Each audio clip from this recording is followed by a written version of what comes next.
It's as if no one wants to get in the top four. What is going on? Manchester United lose 4-0 to Everton. I'm there on Twitter bantering, and then Arsenal go ahead and lose 3-2 to Crystal Palace at home. And you just got to think to yourself, does anyone want the top four? You've got Tottenham dropping points over the last few weeks. You've got Chelsea dropping points. United lost today and they're not looking great at the moment. And then you've got Arsenal who suddenly we're now crap at home and we're good away. It's astounding, really. I've got so many things to talk about in this episode. But the first thing I want to talk about is Mustafi, because I'm at the end of my patience level. I don't even know if that's a term, but I can't deal with him anymore. I can't. He's rubbish. He's just rubbish. Every single goal that we conceded today, just look what Mustafi was doing. First goal, you could argue, was him and Jenkinson. How he even gets in our team, it's 2019 and we've still got Jenkinson.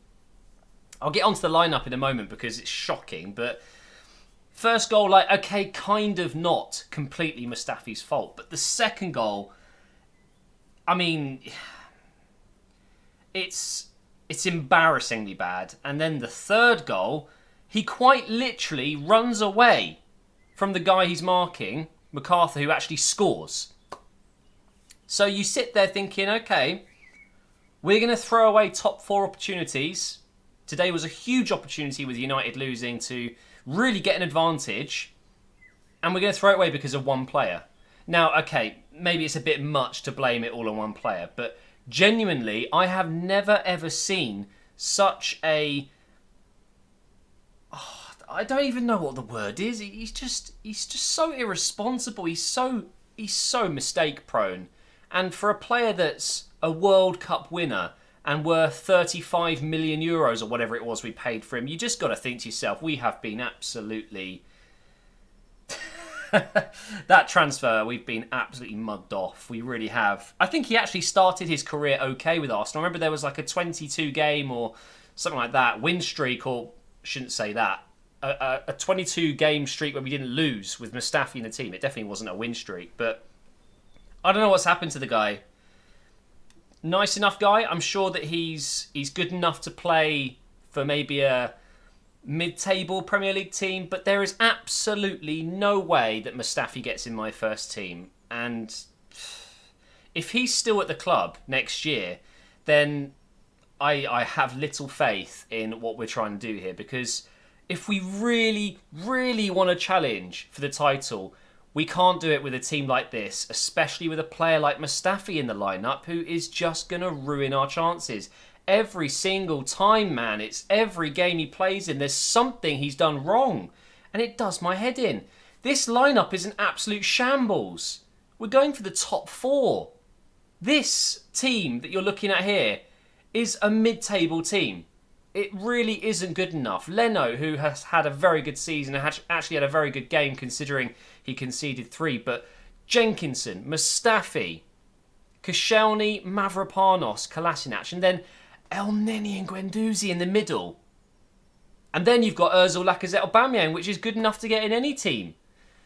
It's so strange. It really is. I just don't understand why Emery's gone with such an uninspiring lineup at home against Crystal Palace, which is 100% a bogey team for us. We always seem to fat fit up against Crystal Palace. But why are we doing that? We've got players on the bench that should be starting. Torreira should have started this game. Maitland-Niles should have started this game. And we've just thrown away a massive opportunity. It's not over. Of course it's not. We're still in the top four right now, thanks to Manchester United. Tottenham lost yesterday against City. Chelsea have got a very tough run in. They've got Man United next weekend, for example. We're still in with a big chance here, but today was an opportunity to get into third and almost make it so we can slip up.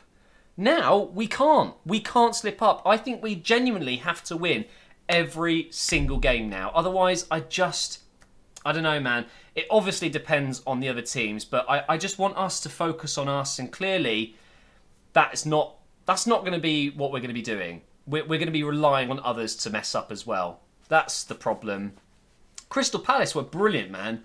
I'm a big fan of what Roy's done at Crystal Palace because they may not be the prettiest team, the most tactically beautiful team to watch, but they do very well away from home quite a lot of the time. They're very difficult to break down.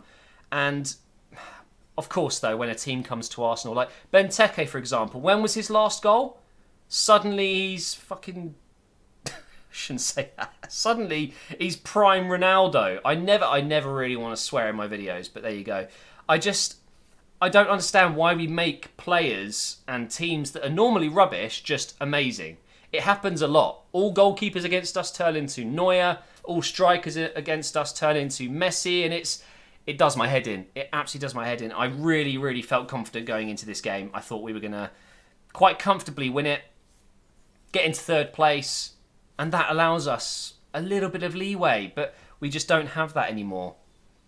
Zaha, really want to talk about this guy because he's dropping hints left, right and centre that he is looking for a new challenge. He wants to play in the Champions League, as if we're going to make it at this point. But I think we still will, but I'll talk about that more in a moment. But Zaha is on another level to the other players at Crystal Palace, and I would absolutely love it if we signed him. I really would. I know we wanted to all those years ago when he signed for Manchester United. I know we were very interested at the time. Since then, he's obviously had ups and downs in his career, but right now, he's a better option than Iwobi, than Mkhitaryan. We're looking at Fraser from Bournemouth. Like, if we're really looking to go up one here, why not go for someone like Zaha? Someone's so difficult to get the ball off. He's strong, he's quick, he's skillful, he gets goals, he's clever. He's a very intelligent player, and I can't help but feel like he would be a great signing for us. But he's being linked with Tottenham, PSG, Manchester United. There's a lot of competition for signings like him. Why come to Arsenal? I don't see that happening. But again, talking about the lineup, we bring in Iwobi on the left side in the second half, and what did he offer today? Again, just one of those games where he gets on the ball, he does okay, a few dribbles here and there, gets past a few players, and then there's just no end product. A player like Zaha, I'm pretty confident saying this, but I don't think we would have lost this game if Zaha was in the team. I think he would have added something in that final third that we were clearly missing. Ozil got his goal, otherwise I thought had a very quiet game. Lacazette didn't really have too much of an impact on the game. I know he played a big part in Ozil's goal, but I mean, by Lacazette's standards, it wasn't a brilliant game from him. And I think Aubameyang equally didn't have a great game. Of course, scored, brilliant goal, but wasn't enough in the end and didn't really have enough chances to get more. I think looking at our midfield with El Neni and Guendouzi, I'm all for putting someone like Guendouzi in the team. We need youth being brought through and playing games, but someone like El Neni next to him is just not going to cut it. Guendouzi needs a proper partner. He needs a Granit Xhaka, a Torreira, someone that's just good. El Neni isn't good enough. He's too sideways, he's too defensive, and he just holds Guendouzi back. He's not learning from him. The fact that we're still lining up with someone like El Neni in the team with Guendouzi. I mean, I know Xhaka's not fit. I know Ramsey's not fit. But start Torreira, man. I hate this whole we need to rest our players. I get it. But they're professional athletes. Okay, we played on Thursday. It's now Sunday. It's part of football. You're going to have a lot of games at this time of the season. That's why they earn ridiculous money. They do a lot of training. They keep themselves fit. They're on great diets. They should be able to play 2 to 3 games in a week fairly often. I don't understand it. I really don't. Play Torreira. Play him. He's fit. He came on and did a great job. So start him. Again, I think we would have won the game. Having El Neni with Guendouzi in the middle was setting up for failure. Having Mustafi in the lineup was setting up for failure. We are a better team without Mustafi, and it's not just a visionary thing. You can see the stats, which Emery no doubt will have access to. We play better and are more successful as a team without Mustafi in it. Mavropanos came in and did a very good job. He picked up a yellow card, which I think was the main reason he was taken off at half-time when we changed system. take off Mustafi and keep Mavropanos in. I would have rather Mavropanos on a yellow. I'd rather Mavropanos one tackle away from being sent off than Mustafi. So, yeah. What else can I talk about? I think that might be it, you know. I'm just so disappointed. I really, really thought today was a huge moment. As soon as I saw the Man United score and started bantering those fans off, and I regret it now. Rule number 1, don't banter off other teams until you've played, because this happens. But saw that 4-0 loss, I'm like, this is huge. Because with City losing, not City, with Tottenham losing to City, with Chelsea potentially going to be dropping points soon as well, Manchester United dropping points, it's huge. It really is. We could really go for third here. But instead, now we've just given up that massive opportunity to make an advantage for ourselves, and it's very frustrating. But yeah, that's going to be the end of this review.